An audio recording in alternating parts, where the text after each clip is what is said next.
آج ہماری ہی بہنیں بیٹیاں اسلام کے روشن اور سفید دامن کو داغدار کر رہی ہیں۔ نہیں بھائی، یہ کیسے ہو سکتا ہے؟ اسلام پر عمل کرنے والی مسلمان خواتین تو دین اسلام کا روشن چاند ہوتی ہیں، آپ داغدار کرنے کا کہہ رہے ہیں؟ ایسا کیوں کہا آپ نے میرے پیارے بھائی؟ ابھی آپ نے خود کہا کہ اسلام پر عمل کرنے والی، جی ہاں، اسلام پر عمل کرنے والیاں تو میرے بھائی میں نے کب انکار کیا؟ دراصل وہ بہنیں بیٹیاں جو سکول اور کالج کی تعلیم پا چکی ہیں وہ دین اسلام کے روشن چہرے کو داغدار کر رہی ہیں، جبکہ دین اسلام پر عمل پیرا ہو کر رہنے والی خواتین تو اسلام کا روشن جھومر ہوتی ہیں۔ اب آپ بتائیں، جو ہماری بہنیں بیٹیاں سکول کالج جا رہی ہیں، کیا وہ شرعی پردہ کرتی ہیں؟ غیر مرد سے چھپتی ہیں؟ ان سے گفت و شنید نہیں کرتی کیا؟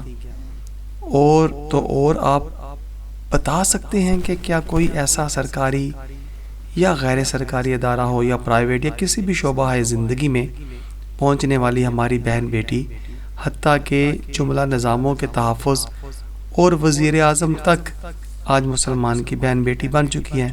تو میرا آپ سے فقط ایک سادہ سا سوال ہے، کیا یہاں تک ہماری عزتوں کو سکول اور کالج کی ڈگری نے پہنچایا ہے، یا وہ بیچاریاں انگوٹھا لے کر وہاں پہنچی ہیں؟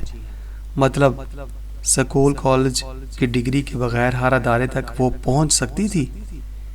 نہیں بھائی، یہ تو ہرگز بھی نہیں، بات تو آپ کی سچ ہے، سکول اور کالج کی ڈگری نے ہی انہیں وہاں تک پہنچایا ہے۔ چلیں، شکر ہے آپ نے تسلیم تو کیا۔ جی بھائی، جب بات ہی ہے سچ تو اس میں نہ تسلیم کرنے والی کون سی بات ہے؟ اچھا، تو اب یہ بتائیں، کیا اللہ کریم اور رسول کریم صلی اللہ علیہ وآلہ وسلم نے ہماری عزتوں کو یہاں تک پہنچنے کا حکم فرمایا ہے؟ ہر غیر کے شانہ بشانہ چلنے کی تعلیم دی ہے؟ کیا یہ سب تعلیمات اسلامیہ کے ثمرات ہیں جو آج ہماری عزتیں ہر غیر کے پہلو میں دکھائی دیتی ہیں؟ نہیں بھائی، بالکل نہیں۔